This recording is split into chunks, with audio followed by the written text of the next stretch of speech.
Hey everybody, welcome back to Strictly Sickly. I'm Sara Hatfield, and joining me in the studio today is...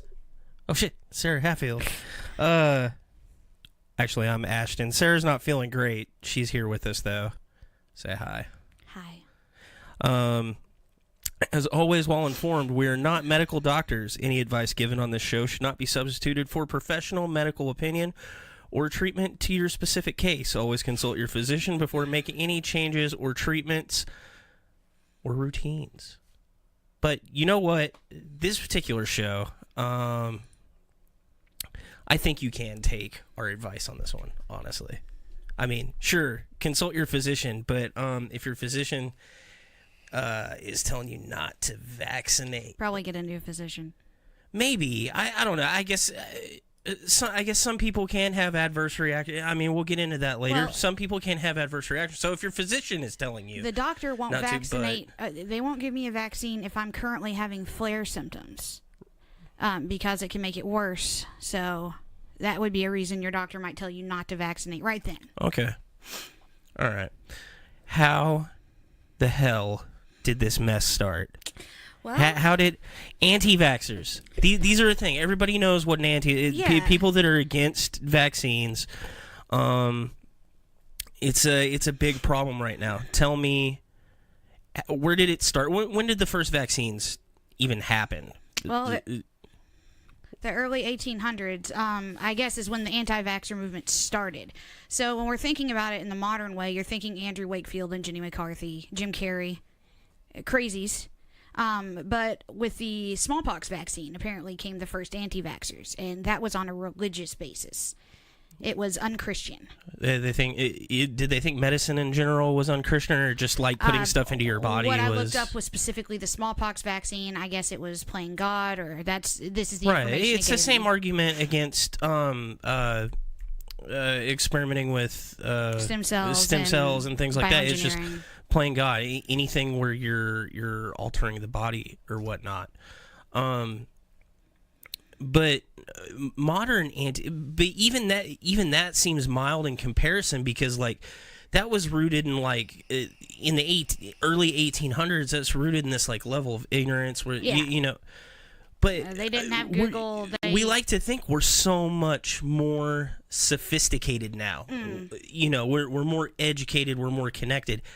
How do we still have this problem? How did Jenny McCarthy become an anti-vaxxer? I think part of the problem is we are so educated that we're going to rely on ourselves to make these decisions when we don't actually have the intelligence or education level necessary to actually really know how vaccines work. Do you think we're so educated that we think we're smarter than our physicians? Yes, now, I think we do. I mean, and I catch myself doing that when I'm sick or whatever. You know, I think that I have more knowledge about what's going on with me than my day. And sometimes I do. Sometimes you do, yeah. Because you understand your own body. But I think when we're talking at this, like, microbiological level, like what's going on with our cells and things like that, you don't. Unless you're a microbiologist or you're an immunologist, you don't know more than your doctor does. Yeah, no. And there are people that know more than your doctor. There are scientists that know more than your doctor, too, where he's getting his information. Like that's his job. If I go to the doctor for CRPS, I probably do know more than my doctor about that.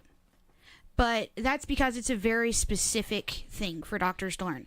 Vaccines, something every doctor does. But you're with your CRPS, you're also educated by your doctor about it, or several doctors about it. It's through several trips and research and looking at it. Studies and things, but you've got the Jenny McCarthys and in people like that in the world. They're just, well, something happened to me, and so I know better than every doctor that's out there. Well, and I was talking to you about this earlier, and she made this statement. People have the misconception that we want to eliminate vaccines. Right. Please understand that we are not anti-vaccine group. We are demanding safe vaccines. We want to reduce the schedule and reduce the toxins. First off, she used the word toxins. It sounds like a more fair statement, but it's a very slippery slope. It's to lure you in. Yeah, and it's a very deliberate package that's being put in there it's like, okay, that sounds more reasonable. She's not anti-vax. She's saying vaccines Safe work, vaccines. but she's saying they need to be safer. And that brings me back to a quote. Like when I was doing my and we'll get into it a little bit later, but when it was under review, after it came under all this fire, after the Wakefield thing and all that, they found an element of it that people were saying was unsafe. And the review board went through it, CDC went through it, WHO went through it, FDA went through it, everybody went through it, and they said, no, this is 100% safe. But to make it safer, we're going to change this a little bit. And ultimately, it skyrocketed the price of vaccines up because it became harder to manufacture and harder to distribute. But rich people don't care about that. No, rich people don't give a shit about that because they don't have to deal with people's everyday insurance. So, how did Jenny McCarthy end up spearheading this thing? Oh, whoops. From what I read, basically, the only reason she has any claim to fame is because her son was diagnosed with autism. Right. And she asserted... And she wrote a book that sold a whole lot of copies. Well, and this is after her son became autistic. But a lot of people have asserted that her son isn't even autistic, that he has something called Landau-Kleffner syndrome, often misdiagnosed as autism. But, so we don't even know for sure her son's autistic. Second off, it has been debunked. That shouldn't even be a topic of conversation that it causes autism. That's not a thing. People keep bringing that up. It's a total straw man that has nothing to do with vaccines. Okay, so where did that myth come from? That comes I from have no clue. The autism thing that comes from the Wakefield. Oh, the Wakefield study. Yeah, that's directly derivative the Andrew Wakefield. Okay, and I looked up some stuff on him. So that was in 1995. He linked vaccines with Crohn's disease, and then linked Crohn's disease to autism. Right. Because a lot of people do believe autism has stuff to do with the gut. That it's a gut disorders that cause autism. That's a pretty common belief. It's a common belief with who is what I'm curious about. A lot of people who I know whose kids have vaccines, and it's not totally out of line. But you're not talking professionals like scientists, because most of the research I did, that we don't. First off, we don't know exactly what causes autism, and genetics is the big. It's genetics. It's the big marker, and there's been a rise in autism. Well, because I think that's the diagnostic criteria. Well, the thing is scientifically we know why there's a rise. I mean, while we don't know the cause, we know why there's a rise, because we know what makes autism more likely. Having children later in life increases the risk. And people are having children later in life now. Yeah, people are having children way later in life. There's also environmental issues that are going on when people are conceiving. And like I said, they really expanded the diagnosis criteria. Used to, you had to be nonverbal to be diagnosed autistic. Now it's this whole it's a spectrum, like they say, autism spectrum. Yeah, and we did the episode. I was here for the episode when you talked to John Aubrey about it, and it's more of an open. It's spectrative autism syndrome or something like that, where it's this more broader thing. Yeah, and it's where it goes. But it's what we do know is it is at the genetic level. It's not something that is at the cellular level or the cellular. Yeah. But which is where vaccines actually affect you, is the cellular level. Cellular. Yeah. But my issue is Wakefield was totally discredited. Like, booted out of his field of study, gone. Yeah, why are people still citing him? Yeah, I went through the paper. It's published as a medical study. Yeah, in the Lancet, which is a big medical paper. Right, but it doesn't fit the criteria of a study. It's 12 kids. He studied 12 kids. Yeah, it's 12 kids. They were already autistic, and all he did is he went back through their history to see what they all had in common. Yeah. And the most common denominator Vaccines. was they had vaccines, but that's the most common denominator for everybody. Because almost everybody gets vaccines. Like, only 1% of the population doesn't get vaccines because they have issues, Yeah, and he was actually asked to leave the hospital he was working at. His license was taken away, but people are still citing this study like it means even anything. now. And there was a very immediate, as soon as that paper came out, and there was a very immediate effect that happened because of as a result measles, of that. London, more than a decade ago, British parents refused to give measles shots to at least 1 million children because of how of now discredited research that linked the vaccine to autism. Now, health officials are scrambling to catch up and stop a growing epidemic of the contagious disease. This year, the UK has had more than 1,200 cases of measles after a record number of 2,000 cases last year. The country once recorded only several dozen cases every year. It now ranks second in Europe, behind only Romania. So, because of this study, and they say it's the legacy of Wakefield that caused this, it made it go up by 1,000 times. Yeah, 1,000%.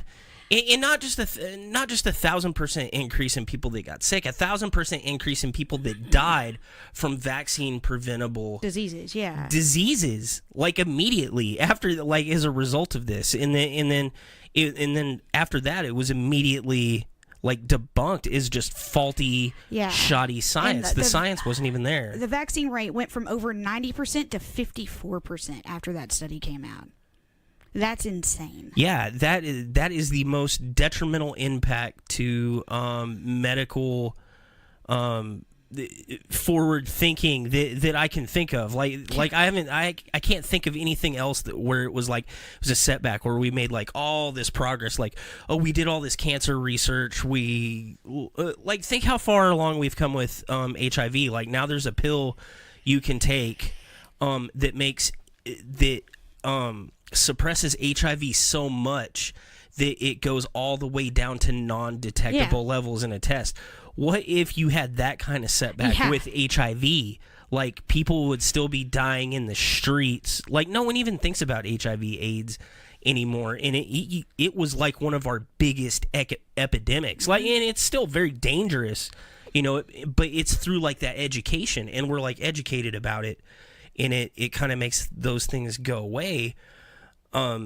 Figuratively, but I think that lack of exposure, I mean, because the thing is like, you know, you asked me if I knew what polio was earlier, and I said, well, I know what polio is, but I don't really know a whole lot about polio, and I don't need to, because I've never seen or met anyone like that has. You know what's crazy about that? There's still a man in Dallas living in an iron lung due to polio. Right. And yet people are choosing not to vaccinate it. Yeah. People still have polio injuries that they deal with. Yeah.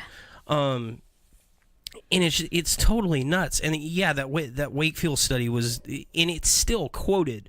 And that's like the main thing that all the anti-vaxxers go back to. And it's like, look, that was completely proven wrong. It's faulty science. And a lot of it has to do with people don't have a good understanding of how studies are done?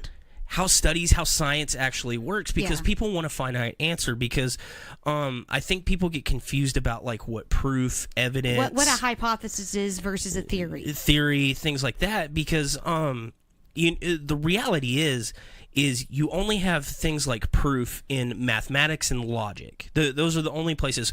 When it gets to science and reality, it's a spectrum. It's never closed. Even if you bring everything to as much of a conclusion as you can possibly bring it to, there's still, science leaves in this little bit of wiggle room so that you can keep going. Mm-hmm. And people don't understand that we come from a place of logic. And I was really curious, like, what would make somebody a science denier? Because it's like at the core of it, it's what with in the face of all this proof, how do people do that? And I pulled up this really awesome paper by this psychologist.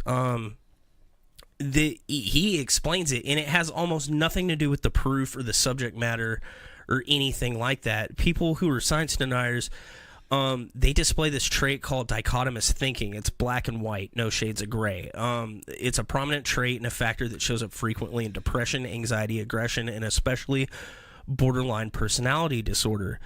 In this type of thinking, a spectrum of possibilities, it's divided into two parts with, it's got blurring distinctions within those categories. So like shades of gray are just completely missed. Everything's considered either black or white. Dichotomous thinking is not always inevitably wrong, but it's a poor tool for understanding complicated realities, because these usually involve spectrums of possibilities, not binaries, right? So not everything in the world is like yes or no, but to these people kind of is. Science is not a yes or no sort of thing. There are variables in between. So spectrums are sometimes split in asymmetric ways, with one half of the binary larger than the other. A perfectionist, they just put it in this like pass-fail kind of grade system. Science deniers engage in dichotomous thinking about truth claims and evaluating the evidence for a hypothesis or theory. They divide the spectrum of possibilities into two unequal parts: perfect certainty and inconclusive controversy. Any bit of data that does not support a theory is misunderstood to mean that the formulation is fundamentally in doubt, regardless of the supported evidence. So if there's anything that, like, we say, okay, vaccines are safe. You make a statement like that, right? But one person dies from a vaccine. They say, oh, vaccines aren't safe. Yeah, confirmation bias in such a big way. Right. Similarly, deniers perceive the spectrum of scientific agreement is divided into two unequal parts: perfect consensus and no consensus at all. Any departure from 100% agreement is categorized by a lack of agreement, which is misinterpreted as indicating a fundamental controversy in the field. Proof exists in mathematics and logic. I was talking about so like when these people are arguing against it, they use this 3-step strategy to mislead anybody that's scientifically unsophisticated. See if any of this sounds familiar with any of the arguments you've had, right? First, they cite areas of uncertainty or controversy, no matter how minor, within the body of research that invalidates their desired course of action. Second, they categorize overall scientific status of that body of research is uncertain and controversial based on that one little flaw. Finally, deniers advocate proceeding as if the research didn't exist. So if vaccines are dangerous for less than 1% of the environment, nobody should get vaccines. You should proceed as if it doesn't exist. And then I have a note here about Trump, because I have to bring up Trump. Trump engages in dichotomous thinking about the possibility of a link between childhood vaccinations and autism. Despite exhaustive research and the consensus of all major medical organizations that no link exists, Trump has often cited a link between vaccines and autism and advocates changing the standard vaccination protocol to protect against a non-existent danger. By the way, this was written by Jeremy P. Shapiro. He's a professor of psychology science at Western Reserve University. He had a really good paper, but it's almost like a mental disorder when you're when you're that staunch of... It's what's the Dunning-Kruger effect. Yeah, you just think you're smarter than everybody. But when secretly you're dumber. Yeah. And I have a really hardline view on vaccines. I understand that even a lot of people who vaccinate aren't as hardline as I am about this. I very much dislike people who don't vaccinate. Well, and you have reason to, because you have a compromised immune system. You yelled at me the other day because...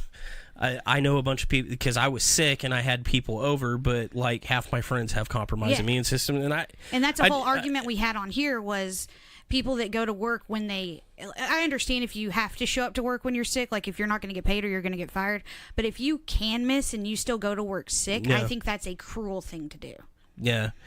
So if you can get vaccinated and you don't get vaccinated, you're selfish. That is one of the most irresponsible things you can do, because you're not just endangering yourself, you're endangering everybody. Children with cancer. Cancer kids. You want cancer kids to die. I was reading this article it was a mom who had posted her daughter is going through chemo, and she was exposed to this measles at her school, like an active measles infection. Not only did this little girl have to have a scrub down and get isolated, they had to boot everyone out of chemo that day, do a scrub down, and isolate all the kids that had come in contact with her, which is awful. Yeah. I happened to glance over a note while we're still pretty close to the Wakefield thing. I had made some quick notes about when I read the study. When he published his study, it was about the MMR vaccine, by the way. He was specifically talking about MMR. Yeah, the MMR is the biggest target for people. That was it. Oh, I said 1996 earlier. It was 1998. I was wrong about that. Oh, it said 95 on the article. It was published in the Lancet in 1998. Maybe the paper was written in 1996 or 95. It wasn't a controlled study, and it was a case series of the 12 children and it had started as 8 children. It moved up to the 12 later, who developed the symptoms of autism in a short period of time after their vaccinations. What the paper really conveniently leaves out of the whole thing is the study was conducted around the time that children usually start presenting autism anyway. Well, and that's the thing is about 6 months old or a year old is when they start presenting with these symptoms, because you can't tell if a child is going to be verbal or make eye contact till they're that age, and that's one of the times you get a lot of routine vaccines, 6 months in a year. One of the things somebody else I was talking to online, I kind of asked the same question as how do we get here? Why would people deny this? And what they kind of threw at me is that anytime there's any kind of medical advancement or whatever, there's always a little bit of pushback, or something, or there's always some kind of major pushback from a religious source or whatever. And I actually disagree with that, because I looked up type 1 diabetes in the 1800s, around the same time, right? Nobody knew what the cause was.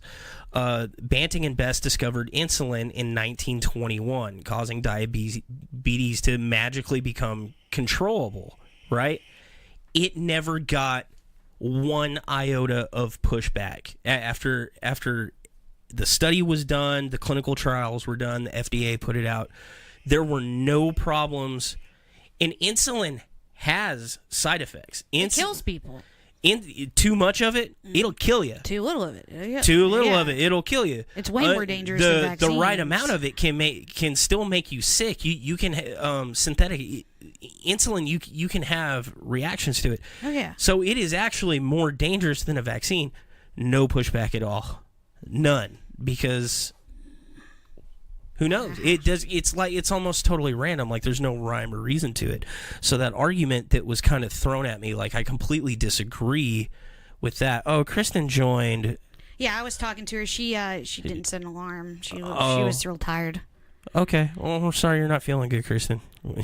We couldn't wait anymore. Yeah, we tried. But yeah, there was, and so the idea is just any kind of advancement you make, there's going to be some kind of pushback to it. Which in some way is true more often than not. I mean, yeah, to a degree, but there are many examples of people doing good things. It's weird that vaccines are so specifically attacked.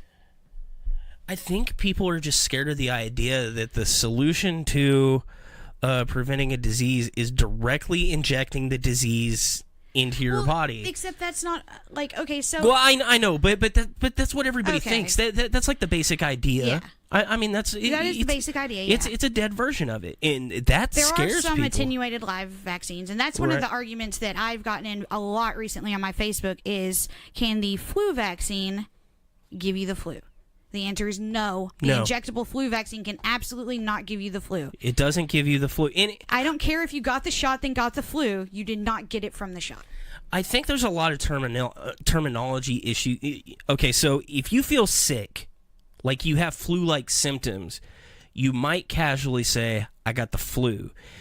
But unless you've had a cotton swab shoved up your nose... You may not even really mean that you have the flu. You just mean, man, I feel Oh, no, crappy. These people were arguing that they had the legit flu from the flu vaccine. You can... Okay, let's clear up one thing. You can get flu-like symptoms... From the vaccine, yes. From the vaccine. That's not getting the flu. That is a side effect. It does not last as long as the flu. It is not actually being sick. It is not communicable. Mm-hmm. It's just a side effect of the shot. It'll go away in a day or two. Up to 5 days. Up to 5 days. That is not the flu. Mm-hmm. That's not the same thing as actually being sick. Now, the other thing is I just recently got a flu shot. It takes 2 weeks for that to become effective. Yes. If you catch the flu from someone else who actually has the flu, before you can still that, get it, and it only covers 5 strains. The other thing is there is an inhalable flu vaccine.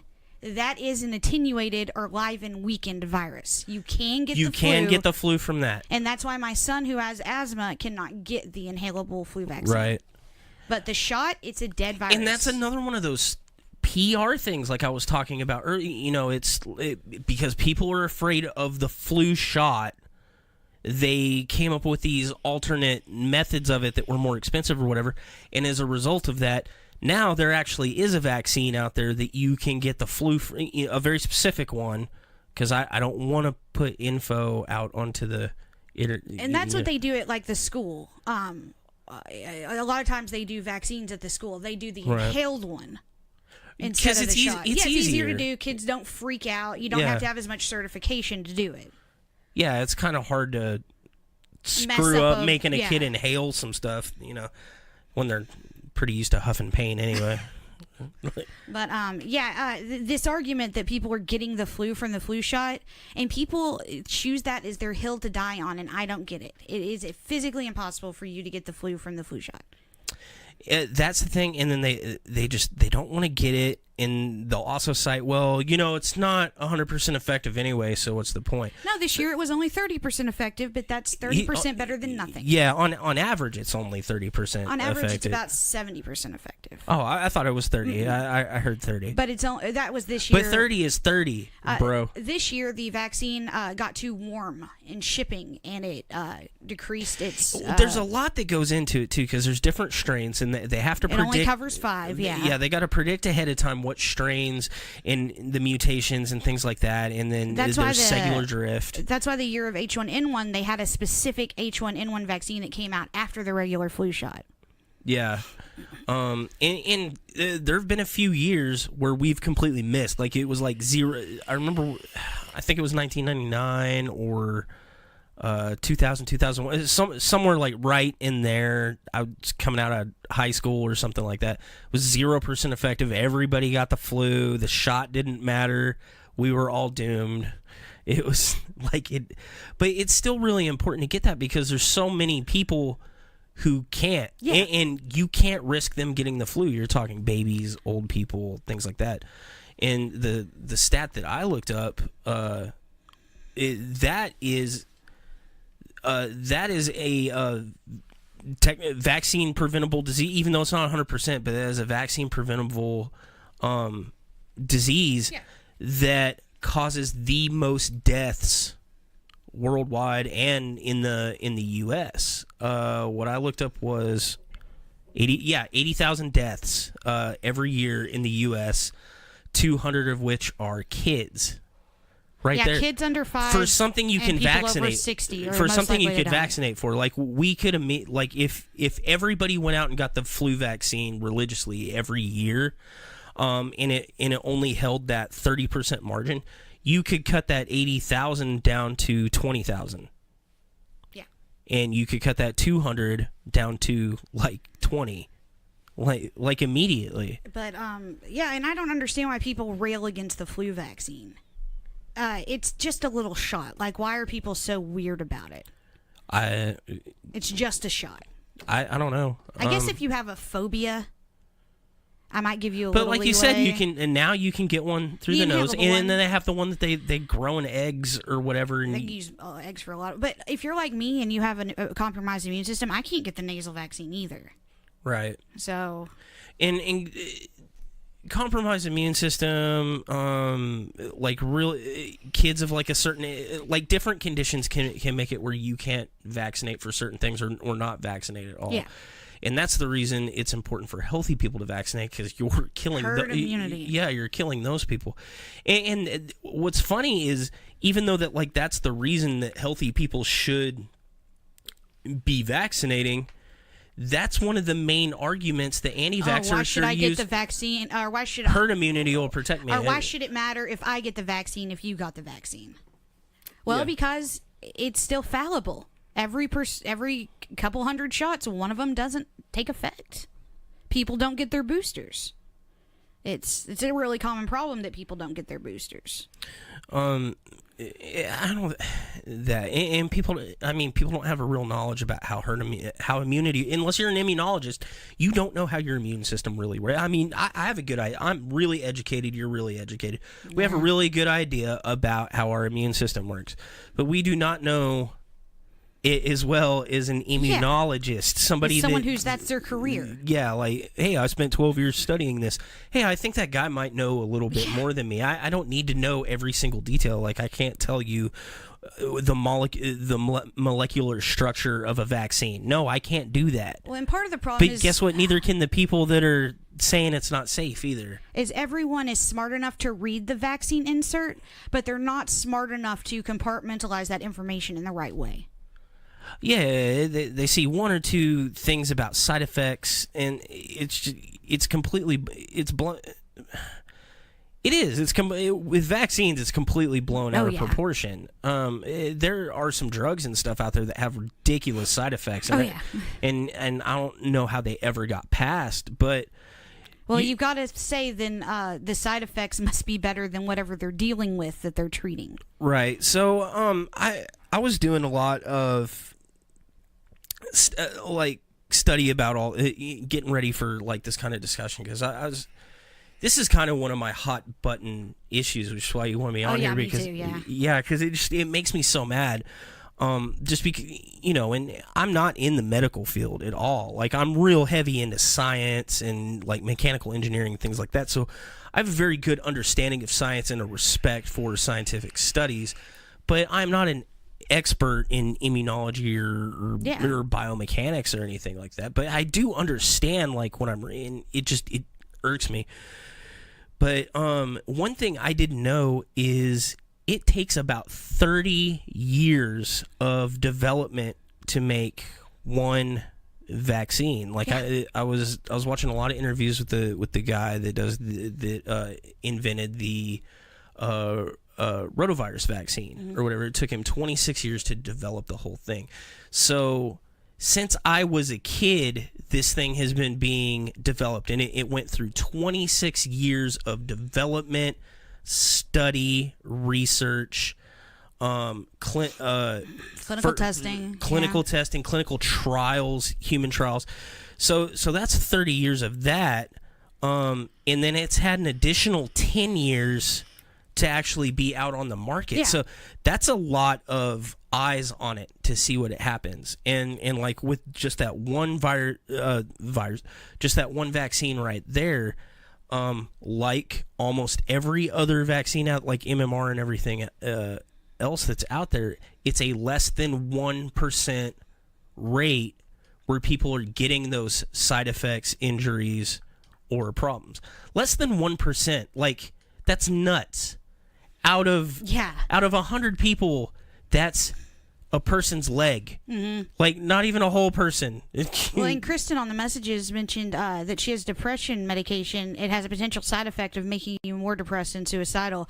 But you got to weigh the worth, and people need to do that with vaccines. And it's the risk. It's not like you take a vaccine and they say, well, if you start having some kind of problem after this, too bad, you get to die. They're like, come back in if you're having a and we'll monitor. And like, if your baby gets their first round of vaccine, it's usually 5. The first ones they get is like 5 shots, and they're having issues. You take it back to the baby mechanic, and they go, okay, there might be, And also, if they find out that they have some sort of intolerance to the vaccine, you're not expected to give that vaccine anymore. Yeah, if it has an effect, like, so vaccines can cause a fever, and kids can get seizures. Yeah. That's no reason not to vaccinate. Yeah. Your immune system is going to react to the fact that you're shooting dead virus into it. That's a natural reaction, and that's actually part of the process of making yourself immune to it. Man, we were talking about what? Finish your thought. Well, I was talking about they get like 5. Oh yeah, okay. So, it's good to be skeptical of anything, vaccines, medications you take, what your doctor tells you. Yeah. Just anything that you're putting in your body, it's okay to be skeptical of it, but not to the point that you're like cynical of your doctor, because that's not healthy. It's not good to be a science denier or to be intentionally ignorant. The truth is scary. Recommended vaccines are for preventing 14 different diseases, right, which can be up to 26 inoculations. Which, a lot of them they put more than one shot, more than one vaccine in the shot. But they can be recommended in the first 2 years of your baby's life. 3 MMR shots. Yeah, and it can be up to like 5 shots at a time. That's pretty scary. Like when you have a baby, and it hurts. It's That's sad. a hard. They cry. It's a hard thing to watch. It's a scary prospect. You're being asked to blindly trust somebody to inject things in your baby based on, the say Science so you don't that understand. you're not educated in this thing. And the other thing is it's like it's the age of information, right? You can look anything you want up on the internet. People be like, oh, I did my research on this vaccine, and I don't think it's right for me. Anybody can research anything on the internet, but the problem is the misinformation is just as easy to get your hands on as the actual information. Oh yeah, too much information is a problem. And unless you are already educated to know how to sieve that stuff out, like unless that's your field, how do you know how to tell the difference? I mean, now granted, like, it's pretty easy if you've got an article side by side. One paper's written by a doctor, the other's written by Jenny McCarthy. Yeah. That one's a little easier to kind of sniff, or you would think it is. Obviously it isn't, but that's a little easier to sniff out. But Andrew Wakefield's presenting himself as a doctor at the time he writes his paper next to papers that the CDC and the FDA are putting out, and all of a sudden, and like I know medical professionals that when they first read that study, they had to, and they weren't experts in immunology. It gave them pause. Yeah, they said, oh, I need to step back for a second. What's going on here? And then they had to do additional research to kind of sift through all those facts to come to the conclusion, okay, these things he's talking about, all these concerns were addressed and they were proven wrong. Yeah. And they kind of went about their day, but this paper just kind of like floated out there for a while. Kristen says, since information is just a click away, it can be difficult to differentiate. Yeah, and that's what we're talking about. It's that oversaturation on the internet of just good info, bad info, where it's coming from. We live in an age where the president and speaker of the House just say whatever the hell they want, and now CNN has to have a fact checker app on the side of the news screen to contradict what they're reporting. Yeah. Like, that's the world we live in. So it's really no surprise that people are still listening to a completely BS paper. Well, I mean, at the heart of it, think about it. We have at the beginning of this show, and we wrote it, there's a thing that says we're not medical professionals, Yeah. Don't listen to us. But people are coming here to listen to us for basically medical advice. Which isn't bad. I mean, it's just another source. But, I mean, fact check us. Shit, we can get stuff wrong here, too. Like, I'm reading off a note page, and maybe my source was kind of screwed up. But the thing is like, you can't 100% rely on educating yourself. At some point, you have to trust people that went to school and have a career in these things. That's what you're paying them for, to be doctors. Like, I think we spend an inordinate amount of time on this show kind of tongue-in-cheek with some of the doctors because so many of us have had bad experiences with doctors in the medical field because they can get it wrong. Yeah. But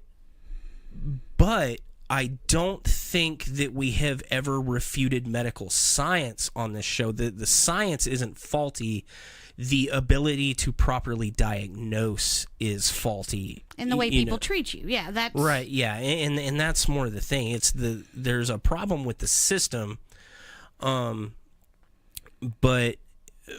overall the research is there. Kristen asks, how legitimately reliable is Snopes? It's the main use for fact-checking, but how correct is it? Snopes is run by a couple, two people, a husband and wife, that are super left-leaning. So the problem is, if you're going to use Snopes as your fact-checker, that's not going to do when you're arguing with someone, like, let's say you're left-wing and you're arguing with someone who's right-wing, because it is a left-wing organization. PolitiFact, if you're going to talk about politics, I think is more accurate. I always found Snopes to be pretty, because I've been able to good. I've been able to debunk Snopes before. Really? Yeah. So, but the problem is you've got to look at more than one source. I think is everyone's problem. They have their go-to, but you really need to look at 5 or 6 sources. Yeah. I don't know, convincing people of just like truth and fact. Like, you shouldn't have to convince people of fact, but like specifically with the vaccines, like our parents and their parents, they didn't. The problem, I think, herein lies one of the issues, right? Is the convincing part of it. It's not the science part of it, right? I think it's the convincing, it's the humanization of the people that are delivering the information, because our parents and our grandparents, they didn't have to be convinced. You know why? Because they saw the disease, like they saw them. Like they got polio, chicken pox, measles. My rubella. stepdad's grandma, I was visiting her in the hospital, and she had been watching the news about a baby who died because its parents were anti-vaxxers. And she said, one of my boys, he got polio, and I just had to hold him for weeks as he screamed every night. He had braces on his legs for years. She said, I just don't understand how these people are not vaccinating. We've never seen it. Yeah. We don't. And one of the things I was watching last night, he was talking. There was this nurse, and she actually got fired over the whole ordeal because she had broke HIPAA. Mm-hmm. Because she was like talking about the specific patient's like diagnosis, and I think shared a picture or whatever. But it was a nurse, and she was a very, very stern anti-vaxxer. Like she was a against nurse anti-vaxxer. That's just so. It was so weird. But somebody had been brought in with measles, and us. Our generation and our kids, we think of measles, we think of freaking Bugs Bunny with the dots, like it's chicken pox. But she was like, guys, seeing it's bad. It's really bad. Like, it's horrific. She's like, and what's weird about the story is she's like, I'm not really changing my stance on the vaccination things, but this is so much worse than what I thought it was. And the thing is so we've come to this critical point where science does need to reassert and like re-explain itself. We need to reevaluate, like, well, do we still need to be doing, like, we eradicated polio, right? Well, if we stop vaccinating for it, is it going to come back? Like, there kind of needs to be like we don't vaccinate for smallpox anymore. Right. So there needs to be a little bit of study and explanation on that point, is because it hasn't been around. Is this something that's still necessary? Does this still need to be manufactured? Things like that. But it doesn't need to just magically be ignored, because it's like, well, that's not a problem that even exists anymore. So now we just, and it goes back to that original stage where it's like proceed on as if, nothing has changed. Yeah. And Kristen brings up a good point. She doesn't understand why someone would rather their kid get polio or the plague than get autism. Yeah, it's better for your kid to be dead than have autism. Like, that's assuming that it. Here's the argument I'm seeing. Would you rather your kid get a case of measles that's not very severe, and people do get better from measles and get better, than have a severe case of autism where they're drooling on themselves and they have to go in a group home because they can't take care of themselves? They're seeing it in different levels than we see it. Well, and like mumps. I was reading one story about a guy who he knows the family. In his hospital, religious exemption. Somebody was using a religious exemption. All the older kids had actually been vaccinated, but the youngest wasn't, because they had converted religions, and they decided, okay, we're not going to get our youngest vaccinated. And they ended up getting mumps, and then they're sterile if they're a boy. They're sterile. They it's like deaf, dumb, and blind now because of it. All just because of this horrible decision. Like, how do you explain that to the two older children? Like, oh, well, I guess God wanted your youngest kid to be dead. Or deaf, dumb, and blind. As close to dead as you can get. I think we're seeing this argument in the wrong way, and I'm going to play devil's advocate for a second. Okay. I don't think they're scared their kid's going to get autism, because that has been thoroughly debunked. I think they're scared their kid's going to die from the vaccine. Whereas if they get measles, they're going to get better. I think that's their fear. We're seeing it as autism's better than death. But they think the vaccine's going to kill them. You know what just occurred to me just now as you were saying that? You know what's so scary about this argument? So, and I feel like we've had this discussion in another context. I'm having like severe deja vu. The people that are arguing against vaccines, they're incredibly stupid, but it's an argument that's coming from a place of love. Oh, yeah. They're trying to protect their children. It's like the most altruistic reason you could have. Like, let's put the shoe on the other foot. Let's say we found out vaccines really have been harming people for a long time. How pissed, how mad and furious as a mother, like, would you be? Like, if you had this information the whole time and you didn't fight for your kids, So it's really hard because you're looking at these people that are fighting for their children. They're fighting out of love. They're trying to protect somebody. They're just making the ultimate wrong decision. Yeah. But they're doing it from, it's like I think it was the possession argument we were having, where people are dying from exorcisms, but these people are doing it because they want to save their loved one. Yeah, they're trying to fix them. It's hard to hate them when they're doing it from such a place of love and caring. The arguing with an anti-vaxxer is so frustrating because of the way science deniers in general. It's so frustrating because of the way they argue, because it's never a straight debate with like rules and regulations like all arguments should be. And maybe it's because I'm a man, or maybe it's just because the way I think, I come from a place of logic, or I used to debate. But when I try to have any kind of intelligent conversation about this, they just have this habit of moving the goalpost. Oh yeah. No matter what point I make, they're like, okay, well, it causes. Okay, we've shown it does not cause autism. Well, but it does cause vaccine injuries. There's a vaccine injury board. Well, okay, look, there is a vaccine injury board, but that was put in place by FDA, CDC, and our government to just expediently shut you up and settle these claims, because it became more economic to just do these massive payouts on vaccine injuries than to actually invest the time into studying every single one of these cases, because they were studying every single one of those cases, and less than 1% were coming up as a vaccine injury. Now, I do think vaccine injuries are a thing. You can be damaged rare. by any drug, anything you put in your food. Like, if you want to think in terms, if you put something into your body, like if I eat food that's undercooked, I could get salmonella. You can get an injury from eating. I mean, so yeah, but it's less than 1%. And Kristen brings up this point from the last thing we were talking about. It's just like the Christians who want to send gay people to camps to save their souls. It comes from a place of love, but why is being gay wrong? It seems shitty, but if you actually learned that gay people went to hell, it's the same argument. Then they're doing the right thing by fighting, and you're in the wrong. And that's how they see it. They see it from their point of view, not yours.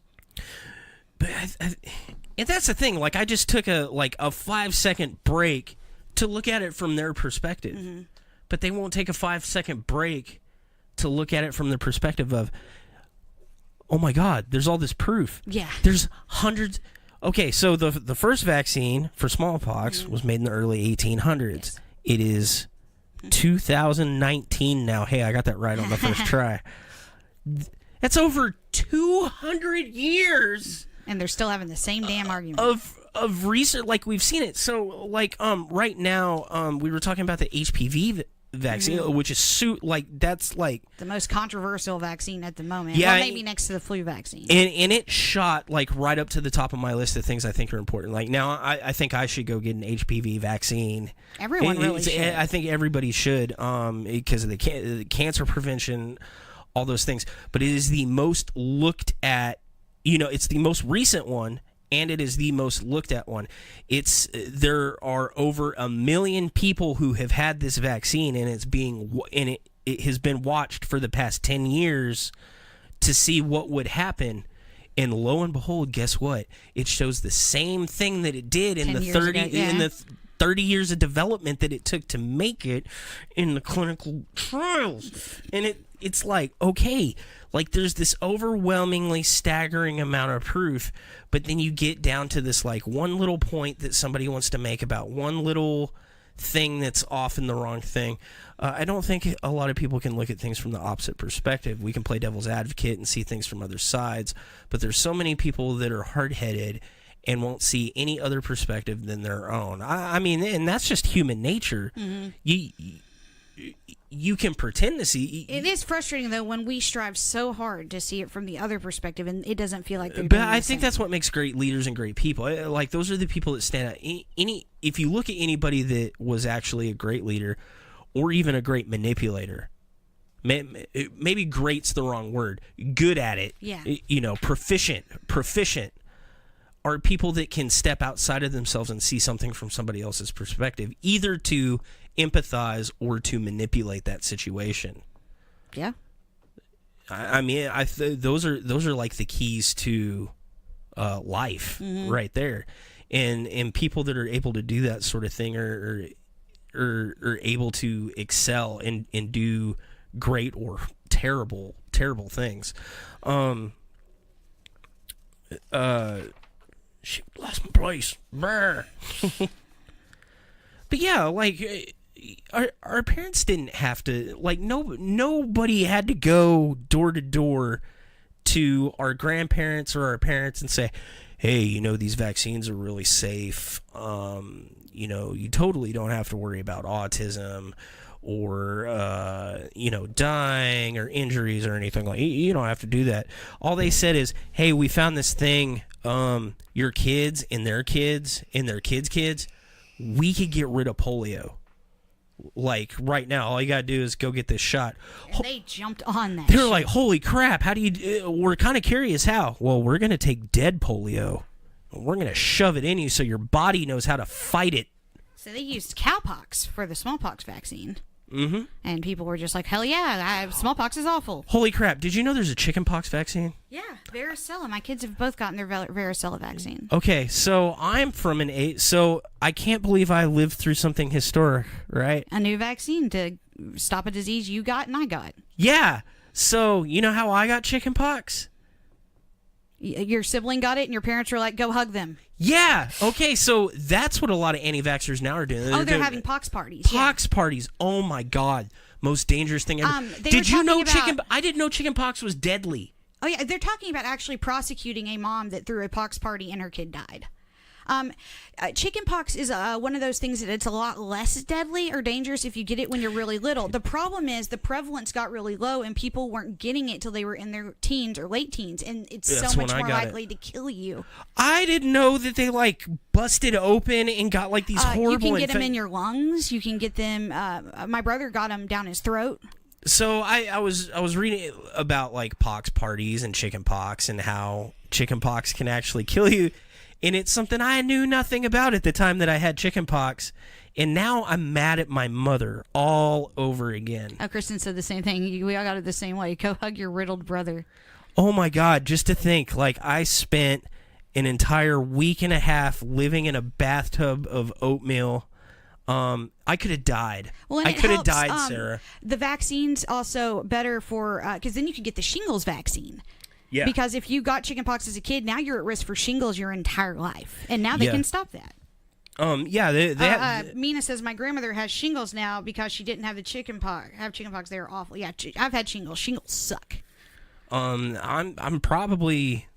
and I think they don't recommend me get that for like another 10 years or whatever. I'm gonna go get the vaccine for that because I don't want to end up with that.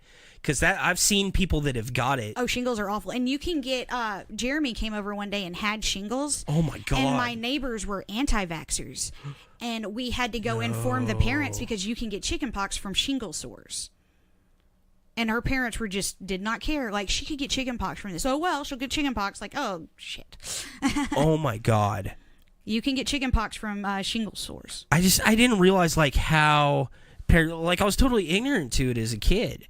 And I said I was mad at my mom, but they didn't know either. I mean, there wasn't a vaccine for it yet or whatever, and I don't think it was widely known that chickenpox was like that. I mean, I think they thought of it like I did. It's like, okay, you get these bumps, they itch, you sit in the bathtub for a long time, you keep them clean, you don't do stupid stuff. It wasn't a big deal at all. Yeah, but it turns out it is kind of like a really huge deal. Like, most people aren't going to die from it, but it does. A lot of people are going to get scars from it. There is actually a high death rate from chickenpox. Now, because so few people get it. But back in the day when everyone was getting it 2-3 years old, it wasn't very deadly. Now it's much more deadly. So the flu is the biggest vaccine preventable disease that kills people. That's 80,000 people a year, 200 kids a year just die from the flu. The next highest one is HPV. Cervical HPV causes cervical cancer. It causes you said 1/3 types of reproductive organ cancers in men are caused by it's HPV something really high. 20,000 people a year die from HPV related, right?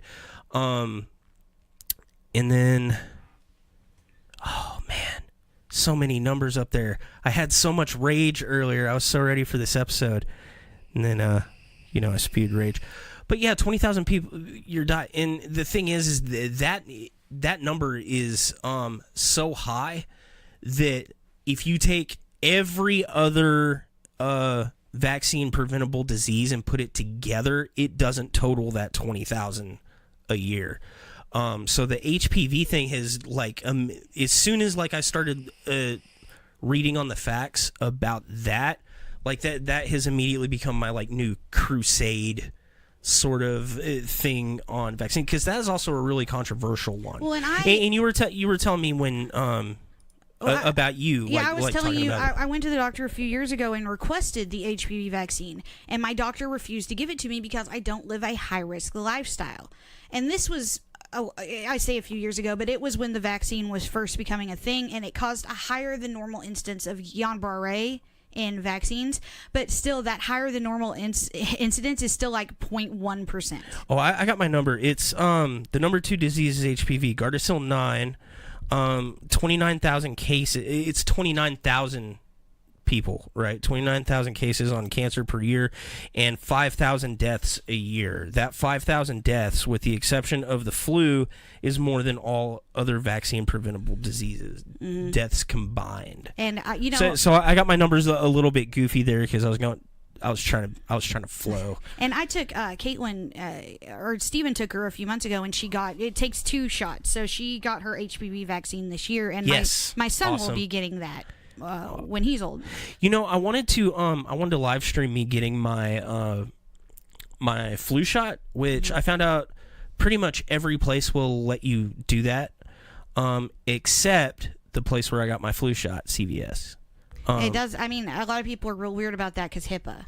Because what if you accidentally film someone else getting those? The reason they won't do it, and it's on their website or whatever, it's because they're worried that anti-vaxxers will come and picket them. Yeah, and so they do that. So Kristen says they weren't allowed to start high school without the HPV vaccine. And I know when that's crazy. When I went to college, you weren't allowed to go without the meningitis vaccine. See, I remember it being a requirement that you had to have all your shots and stuff before you went to school. You can get exemptions now. I think, and this is a really one-sided argument, that you shouldn't be allowed to go to public school if you don't have your vaccines, unless you have a medical, you're allergic to something in the shot, or you validly cannot get it. So okay, religious exemptions, no. I was watching another. It wasn't vaccine related, right? But it was about a woman that had mental illness, and the family was real mad basically because the hospital didn't have a legal precedent to force her to take antipsychotics, right? And the court had found her. The court had found her. She'd hired a lawyer, she had to testify, she had to go on the stand, all this stuff, and the court found her to be competent enough to make decisions about her own medical stuff. So under that precedent, they could not force her to take her medications, which it was really sad because she had severe schizophrenia, so she wasn't in the right mind enough to make good conscious medical decisions, but she was lucid enough that she was able to get her way through that process. And it says in that particular case, I don't know where I stand on it, but if you are competent enough to make your own medical decisions, I don't think people should be able to force you to put things into your body that you don't choose to. That includes vaccines. There's no public school for you. Right. I think that should come with the stipulation that you are not allowed to interact with people that you could physically harm due to those decisions. If I don't want to take vaccines or you don't want to take vaccines, fine. Yeah, but you can't come breathe your measles on my kid. Yeah, that is your constitutional right to not. I should not be able to come up and stick a needle in you and just give you that. That's assault. Yeah. That is biological terrorism, technically. But at the same time, you do not have the right to endanger my life. Specifically, people that are around me don't have the right to endanger your life because you have a compromised immune system. So it's a give and take. I'm curious where you stand on it on mandating vaccines. Do you think the government should be able to force people to get vaccines if let's bar the argument that like there's some medical reason that you can't, like if I take this vaccine it'll literally kill me, right? Okay, bar that. The government's not going to make you take something that's just going to basically be a lethal injection. But you're healthy enough to have one and there's nothing that shows that you can't have it. Should the government be able to force you to do it? I don't think the government should be able to force you to do it. However, I do think that you should be barred from public schools. If you're a nurse, nurses are required to get their flu vaccine. If you're a nurse and you don't want to get your flu vaccine, sorry, you can't. Yeah, be a there's nurse. a lot of hospitals that they'll give you a 2-week suspension to think about it. At CLC, you had to get your flu vaccine. Yeah, I remember having to do that with or you were Allie. out, and I think that's okay. If you don't want to vaccinate your but kids, those are private institutions. You can choose not to work there. If you don't want to vaccinate your kids, homeschool. Absolutely, yeah. But But do you think that okay? So school, you lose that benefit of that. That one's pretty easy. That one's pretty easy to mandate. But now are you never allowed to take your kids out of the house? Like, what if you want to go to Chuck E. Cheese? Do that. It's a private institution. Yeah, but they can't request your medical. That would be a HIPAA violation. See, and it is kind of one of the slippery slope things. So I don't know where. I don't believe in slippery slope arguments. It's no, and that's what I mean. I mean, I don't believe in slippery slope arguments, but where do you draw the line? It's like, okay, I can't go to Walmart now because I don't vaccinate my kids. Like, is there a legal precedent for that? Is that morally right? Like Ashley said, public services. You should be barred from public services. I mean, I agree. I don't want to give off the idea that I don't agree with those statements. I see problems with... What's the problem? I see problems with enforcing it. And I see... You can enforce it real well in cases of public school. Well, yeah, because you can request records or whatever. But, like, what about going to the park? There's a difference between taking an unvaccinated kid to the park and having him play and having Jim jammed in a room all day long. I don't think there is. I think it's like putting your own, like, little carrion carrier out there. You're basically just growing a little biological weapon. One of those things you can do, one of those things you can't. You can't bar them from the park. You can bar them from public school. Maybe we should bring back leper colonies. Well, that's what Kristen just said. Move them all to a compound where they have their own little village of non-vaccinated I am people. exactly one comment behind. Yeah. I don't know. I have a really hard time with it. I don't agree with the government being able to force things into your body. I don't think that you can keep people that haven't done it out of places that they shouldn't be. I mean, like, let's oversimplify it. You know, back when we had smokers and non-smokers, right? You used to have smoking sections in so they would stick them all in this back room and everybody else got to breathe nice clean air, and then you had that really foggy room in the back of the IHOP. And then eventually they said, no, that doesn't even cut it. Like, there is no more smoking sections in restaurants. You got to go outside. Yeah. And then they said, no, that's not good either because people 30 feet away from the building. I think it's 500 now. I know, but Ashley made another good point. No chip or Medicaid if you're not going to vaccinate your kids. I'm not sure I agree with that one because that harms the kid when the parents are making the decision. I'm not sure where I stand on that one. I see it from both angles. It is. This is where it becomes true. Like, so, on the stance of should you vaccinate, I'm always going to try to convince people, you should vaccinate. But on the stance of should the government be able to tell you to, it's a different argument. I think they can if you're going to use government services. Yeah, absolutely. I think if you're on government insurance, it should be. That's what she said. No Medicaid or chip. But the argument. Okay, so this is follow my logic here. So if a parent is a drug addict and they're a drug test state for food stamps, by taking away that person's food stamps, you're harming their kid. Yeah, the family. So if a parent refuses to vaccinate their kid and you take away the Medicaid, the kid is the one that suffers. Well, here's when the kid didn't choose not to get vaccinated. And remember, I'm not advocating for any of these. I'm bringing them up. But think about this too. You don't vaccinate your kid gets mumps. You have to take your kid to the hospital, and you're on some kind of government insurance. Say we're on socialized medicine or something like that at that point, or just Medicaid or anything. How much taxpayer money is wasted trying to treat your kid for a disease that could have been prevented in the first place anyway? Yeah. So, God, this is going to sound so damned harsh, but I'm going to float it out there. I don't know that I believe it, but your kid, if you're using Medicaid or government to cover your kid's medical stuff, they require, okay, you're on this. The government requires that they get vaccinated because it's going to prevent all these diseases that we don't want to pay to treat later to keep your kid alive, right? Mm-hmm. If you don't adhere to that policy, guess what? You don't get to have kids. That is a extreme government overreach, though. It is. I mean, shit, making people take a vaccination, I think, is an extreme government overreach. I'm not saying make them take the vaccine. I'm saying don't let them go to public school if they don't. That's not forcing anyone to do Yeah, I don't think you're... But here's the other thing. So the parent's stupid. The parent doesn't vaccinate their kid, so now their kid doesn't go to public school. And now their kid's stupid like their parents. Yeah, now their kid's stupid because I guarantee anybody that's not vaccinating their kid is probably not sending their kid to private school because private schools aren't going to deal with that BS. They're going to say, you can't come here without vaccinations. You're an idiot, because you're paying them for the privilege to send them there. So now you're homeschooling them.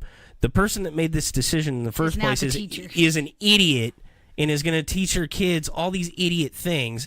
And since their idiot kid kids are going to learn those idiot things anyway. That's well, and that little idiot kid hasn't been brought out of the house, so it hasn't died from the things that it didn't get.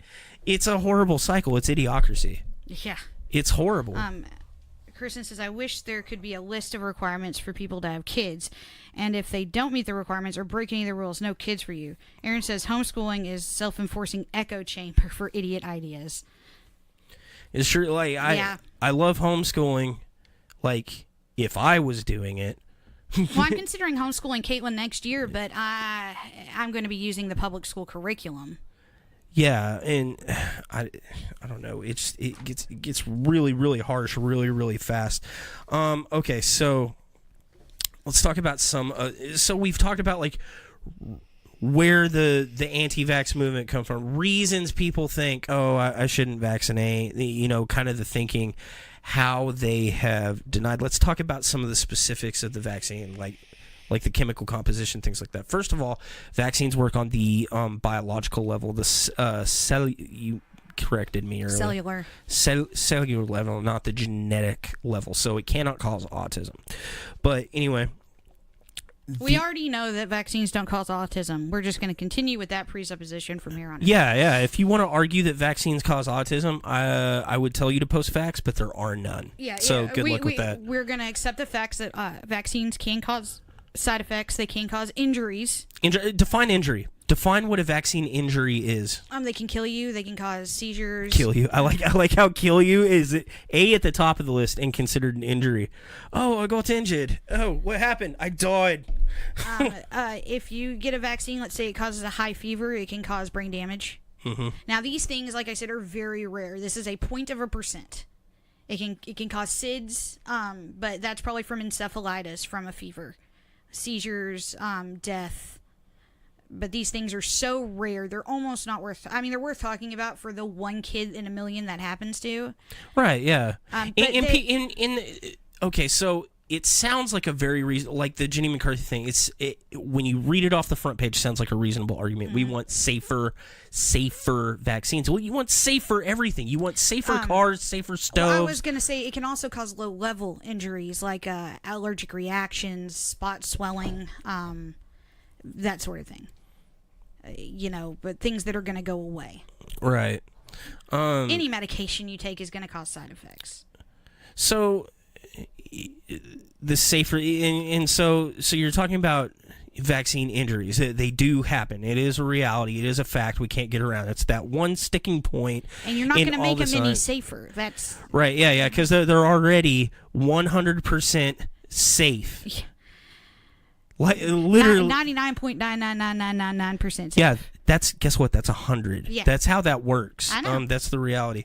So the sticking point is the mercury. The mercury that was in the... It's not the kind of mercury that... Okay, so for the uninitiated, that aren't... And because it took a little study for me to get here too, right? Mm-hmm. So the way they originally used to do the vaccines is they had a big vial, mm-hmm. and what the hell was that? It was the cat. I think the cat. I think it's Debbie the doll. People don't understand percentages either. If the risk is 10%, they hear this vaccine could increase your risk of injury by 80%. That does not mean it's now 9%. Yeah, it's now an 18% chance.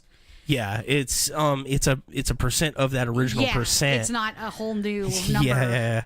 I like that whole picking your nose on camera thing. What? Oh, the outside of my nose itches.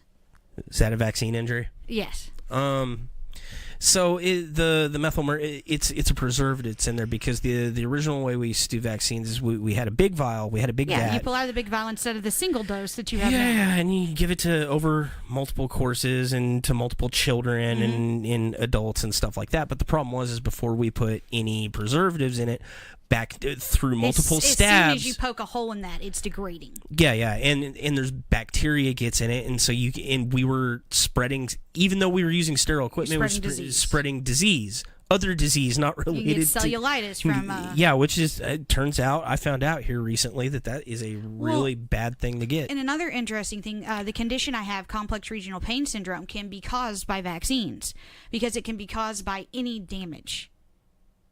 People have gotten CRPS from vaccines, but that risk is not even a 0.1%. It's a 0.0001%. Are you really going to not vaccinate because of that small of a risk?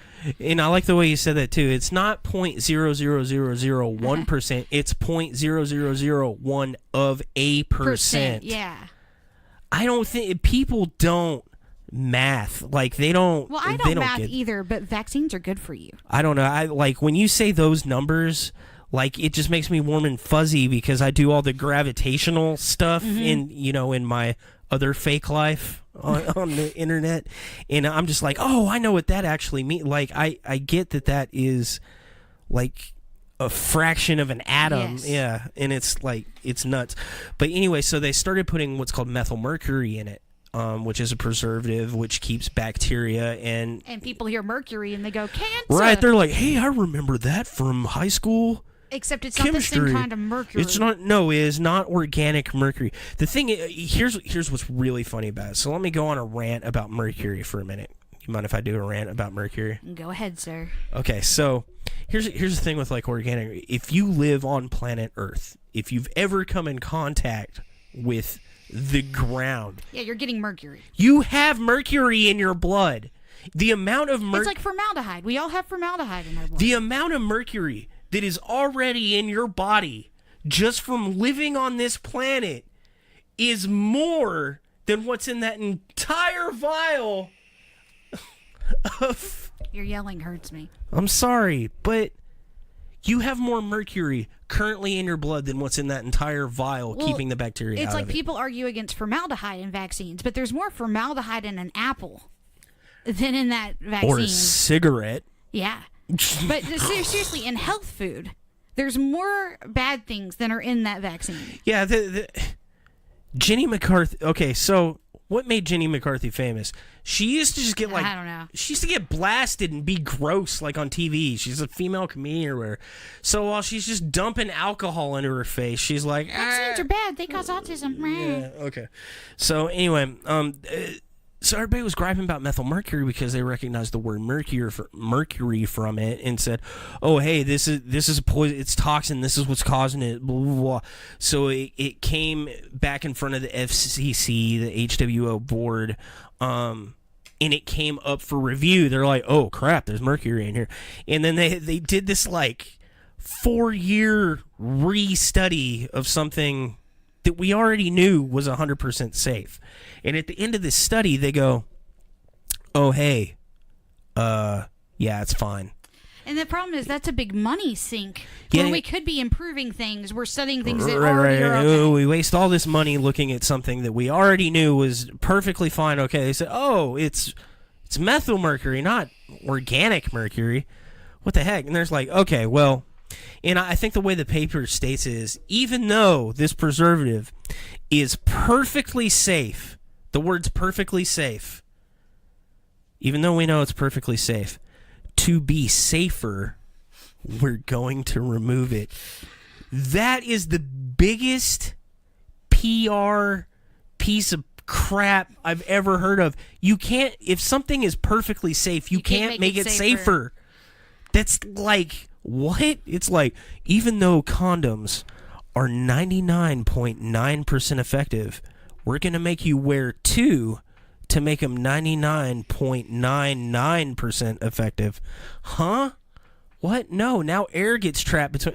Okay, so... Now they rub on each other and you have no condom. Yeah, so what they did is they took the methyl mercury out, and because of that, it can't be preserved in a multivial dose. So now all vaccines are single dose, which makes it more expensive to manufacture, people like bottle, Jenny McCarthy don't give a distribute. shit if it's more expensive. Right, it becomes more expensive, and then all the people that are like, well, so-and-so only advocates for vaccines because he makes a lot of money off it. Well, now he makes a F-ton more money on it. Where do people get this idea that doctors are getting some huge kickback from vaccines? I don't know.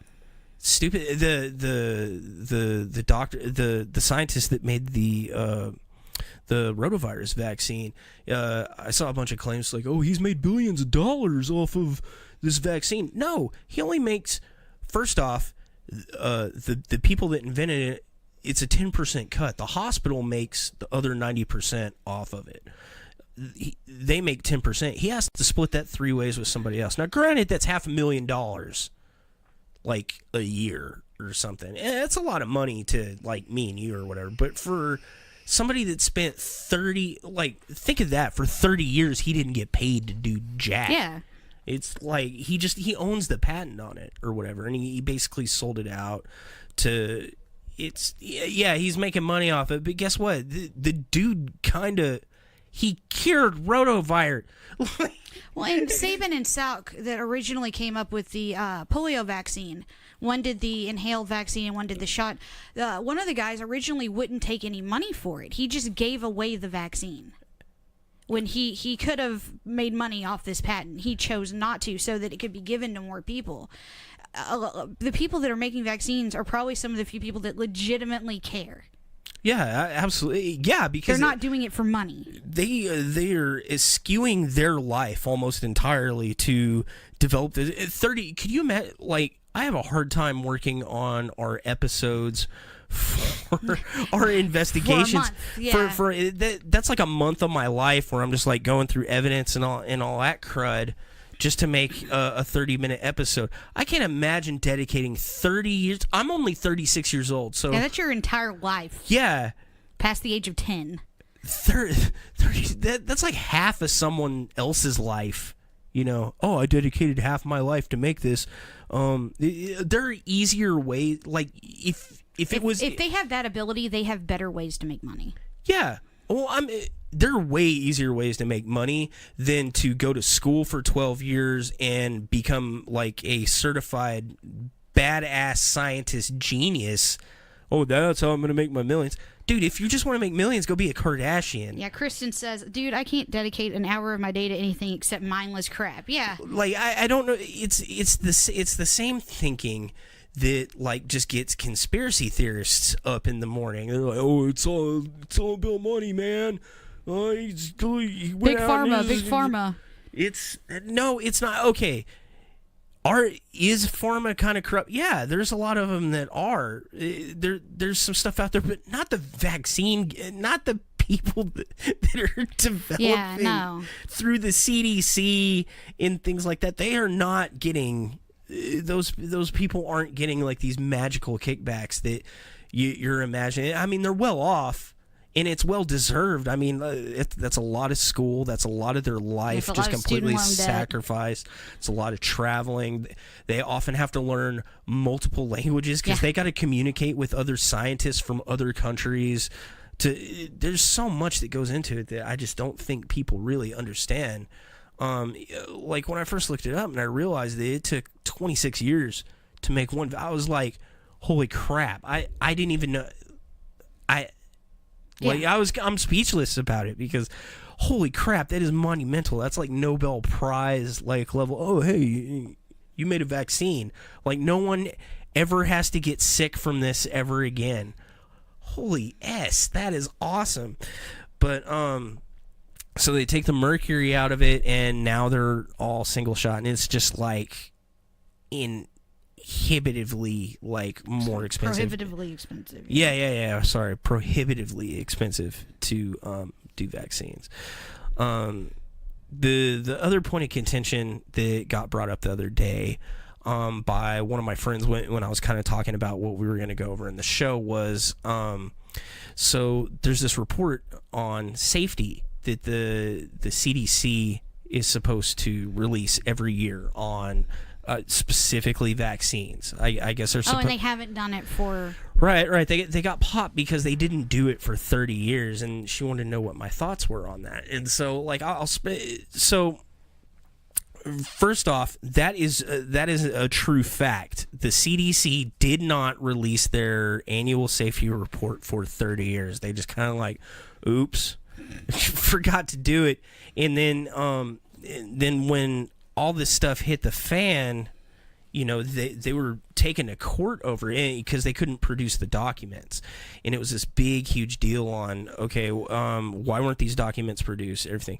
So they got into it, and they were found at fault. They should have done it. So I'm not advocating that they didn't do anything wrong, but here's the deal. So it turned out that in a joint effort between the CDC and the FDA, WHO, and the vaccine injury board and things like that, they were supposed to produce these joint reports every year to like show as an update or whatever. The thing is the FDA, all the other groups were publishing. And the thing is what they were publishing was showing that the same data was coming up year after year after year after year. Like there were no changes. Yeah. All the data was covered. Everybody's reports matched. All the studies were the same. Where all the funding came from, it was a third-party study, things like that. The CDC, while at fault, it wasn't like this intentional like cover-up thing like they're trying to portray it. Yeah, they're trying to make it out to be something it's not. No, it was they thought they were covered by these other like 10 reports that were out showing the same thing that were being published on time. It's just there wasn't anything coming directly out of their department. So that's what my thoughts are on it is, Jesus, we're spending a lot of money being completely redundant about something that we've spent the last 200 years proving we're safe. MMRs we know are safe. Smallpox vaccine we know is safe. HPV we know is vaccine is safe. Rotavirus there's 14 major diseases that we actually vaccinate for now, and we know that these are safe in the terms that less than 1% of the population is going to have a reaction to it. And 1% of that 1% are going to have an adverse reaction that is like fatal or injury inducing. So, yeah, we were talking about people don't understand the percentage. So less than 1% of the population is going to have any kind of reaction to a vaccine. Well, okay, it's pretty common for people to have arm soreness, mild fever, that sort of thing. That's very common. Right. Notable reaction. I'm not talking about side effects. I'm talking about actual reactions. Actual reactions. Yeah, no, that's super rare. 1% of that 1% will get vaccine injuries. Mm-hmm. That is a minuscule number. If you had that kind of number in the automotive field, you would say, "Oh yeah, driving while drunk is safe." Like, you'd be like, "Oh, who cares if like 10 people if only 10 people a year out of the whole world died from drunk driving, do you think we would have ads about don't drink and drive?" No. Like, I mean, that is this like really extreme stupid analogy, but it is that few people that are having those problems. Now, compare that number to the number of people that are dying from the diseases from not getting the vaccine. Yeah. And it's horrific. You may have heard my number before about, 200 kids a year die from the flu. Well, that's only 200 kids out of, we have, 46 billion people on the planet? 7 billion. Where did I get 46 billion? Oh, No clue, dude. That's how old the Earth is. 7 billion, about 7 billion people. I'm a physicist, Jim. But yeah, out of 6 billion people, who cares about the 200, right? But when you compare that to the one that died, it's like astronomical. Like when you start looking at these numbers, I don't know. I don't know how to really process it into a reality. I don't know. You got any other thoughts or anything? No, it's still that one argument that makes me mad. I got the flu from the flu vaccine. No. That's what you're stuck on. Out of all these kids because and everybody dying. I have people that are super logical that I know are very smart that are still arguing with me that they got the flu from the flu vaccine. I think that's the worst when it's because it knocks them down a peg in your head. It's like you really have respect for certain people because you've had conversation. Oh my God, like that idiot I just talked to at work the other day. Like, it's like, oh my God, I just found out you think Trump is directly descended from heaven to save America.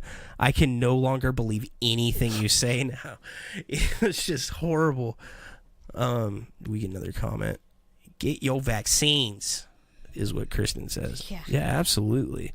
And you can get a lot of them, like, even without insurance, a lot of places will give you free vaccines. They'll also do them real cheap, like $20. If you want a flu vaccine, go to Walgreens. You don't even have to go to the doctor for a lot of your vaccines. You could get them from the guy that sells oranges on the side of the highway at this point. And I do think it's selfish to not get them because, I mean, there's people like me out here, like people who are immune compromised kids. Yeah. And how are you going to put your anybody that's on idiotic chemo beliefs above the lives of children? Anybody that's got AIDS, HIV, anybody that's on chemo. And if you have an autoimmune disease like I do, if you're having a flare, you can't get it. Yeah. I do get my flu vaccine, but often I have to wait months past when I should get it. Say someone get unvaccinated, you get sick because of them, you die. Should that person be tried for murder? No. Manslaughter? No. I think there should be legal recourse to set a precedent because people aren't going to learn otherwise. I do too, but also the fact of the matter is sometimes vaccines aren't effective. And like people that were getting the measles that one year when they had that outbreak, if you have a record lot that of you them went had the vaccines. I'm not saying the causation. Like if I've got all my vaccines and one didn't work and it gets you sick and you die from it, and we got it from Brad, but how can you prove that a specific person gave it to you too? I don't know. That would be a serious burden of proof. Well, if you only had contact with me. Yeah, but it is choosing to potentially kill someone. It would actually be in my bloodstream, though. that strain would still be The floating. titer, yeah. Yeah, you could actually go through with. Kristen says reckless endangerment. Yeah, absolutely. Yeah. I think so. I agree with it. I don't know. There's some controversial stuff I think we talked about where I don't know where I feel. Like, I don't think somebody should be able to force you to get vaccines. I haven't gone that far in my head, but I think if you're not getting vaccines and you can get vaccines, or you're not getting your children vaccinated and they can be vaccinated, you are like the worst piece of garbage on the planet right now in my head. You're like... I have a hard time with it because, okay, so I'll bring another topic I'm really passionate about on it. Circumcision. When people choose to circumcise, they think they're doing the best for their kid. It's hard to take something like that and go, okay, this is a criminal action. Because they're not doing it out of hate. Well, yeah, like I said earlier, they're doing it out of what? They're doing it because they think they're protecting their kid from the government who's trying to harm their kid for some reason. Like, I mean, think about the core of the argument, too. It's like they're covering this up so that we have to get vaccines. Well, why? What, to what end? People think it's population control. Well, then it sucks. I'm on a lot of conspiracy boards, and they think that it's a method of population control. Then it's horrible because all it's doing is making the population go up out of control. I mean, this is a time and age where I think our population needs to be going down, and I really struggle with waking up in the morning and going, man, we really need some genocide, and at the same time. But vaccines have increased the lifespan and made people more likely to live longer, healthier lives. Yeah, it's actually one of the reasons we're overpopulating is because we're controlling disease better. People used to have 5 kids just so one would survive because of measles. Yeah, I mean, the only way I think the millennials are controlling the population the best they can by not breeding. Yeah. And we've it's just actually pissing caused people the off. death rate to be faster than the birth rate. Yes. But, well, and a lot of that has to do with the not vaccinating thing. So that's what millennials are doing. We're not breeding, and when we are, we're not vaccinating the little effers, and so we're just like killing them off. I don't know. It's just... But we're killing off our species from the wrong end is the problem. Like, we need to get rid of all these old people that keep voting bad people into office. That's what needs to happen. I'm just still floored as to how this is still an argument. I don't know. It's. But then again, there's flat earthers. There are people that think the Earth is flat, and we're regressing as a species. Their website says the Flat Earth Society. We have thousands of members all over the globe. I'm like, what? Yeah, and I traffic in a lot of these forums because I'm always interested to watch what these people say. And the alarming part is how smart some of them are. You have to be really smart nowadays to be stupid. No, you have to be a genius to remain ignorant. Like, anybody that thinks these, like, weird, off-the-wall, stupid things, they are purposely choosing to be ignorant. And in this day and age, when you're just bombarded from all sides with social media, advertising, when knowledge information, is attacking you from every angle, you have to be a genius to be able to just freaking ninja step all that and choose to remain stupid. Yeah.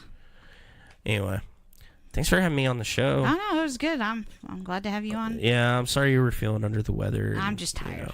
I haven't slept. I put on my producer hat and all that and ran it for you. So, you want me to close it out, or you want to close it? You go ahead. Okay, so I'm Sara Hatfield. This was a great show today. Oh yeah, I have the the ending announcements. Well, folks, that's our show. Hope to see you back next week. Special thanks to our supporters.